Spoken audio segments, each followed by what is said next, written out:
I want to ask you first up about this energy plan from the Prime Minister. What do you make of it, and how does it fit into the overall economic strategy? Yeah, good afternoon, Kieran.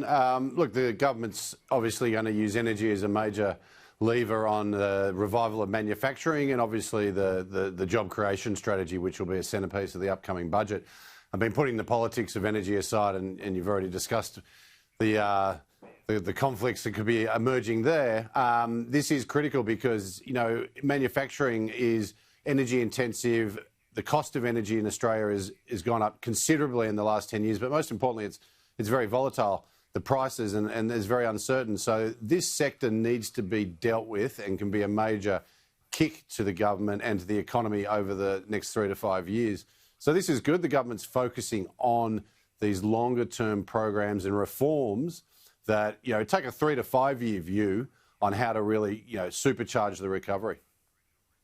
At the same time, we've got these issues, the obstacles in the short term, one of the most significant, not just the Victoria lockdown, but the state border closures. What's your take on all of that at the moment?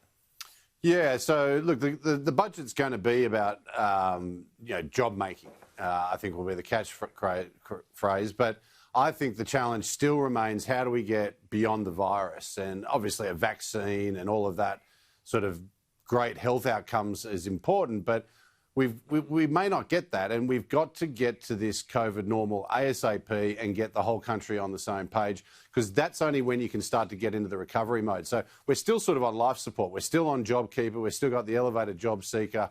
We've still got the bank moratorium. So we've still got this hurdle of getting all those emergency supports out of the way and then getting the private sector economy recovering.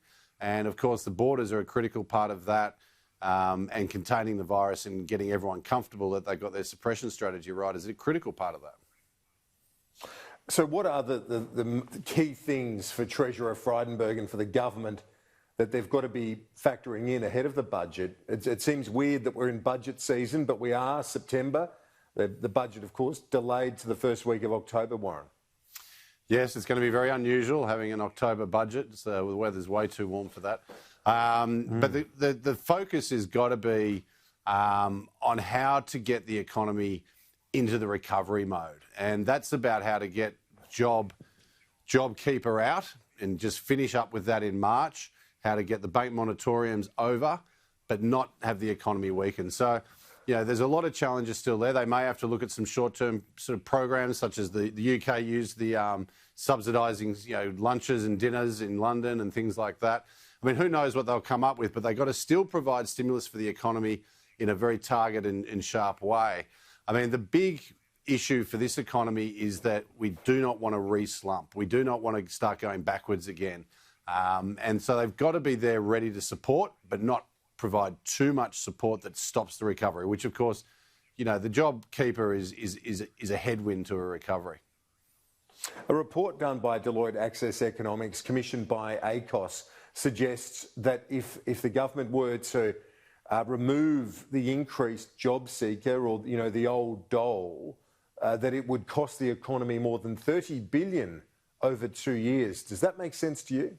Yeah, no, it does. And this is a really effective sort of fiscal stimulus tool, because when you give people who are on very low incomes or no income money, they tend to spend it. And that's exactly what we're going to need next year.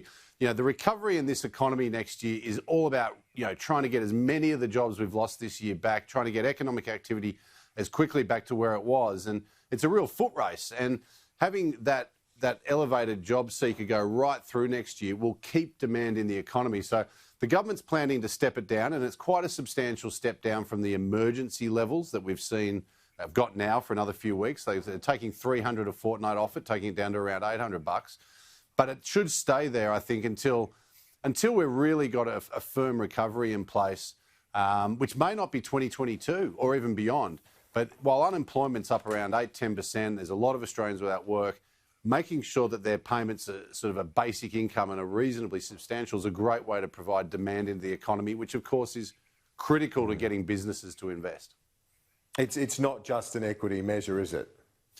No, not at this stage of the game. I mean, look, the equity efficiency piece is about not wanting to get too many people trapped on the dole, so to speak. And, you know, that concept of it being over-generous and disincentivising people to go back to work is one that we should deal with, but I don't think we need to deal with it in early 2021 or now. We can wait for that problem because we've got so much spare capacity in the labour market. That is, we've got so many unemployed people that we're staring at for next year that we need to give them income. We need to have them spending. So I think it's actually a fiscal policy tool for the next 12 months, and the sort of equity efficiency argument I think we can address later. UTS Professor and former ANZ Chief Economist Warren Hogan, thanks as always.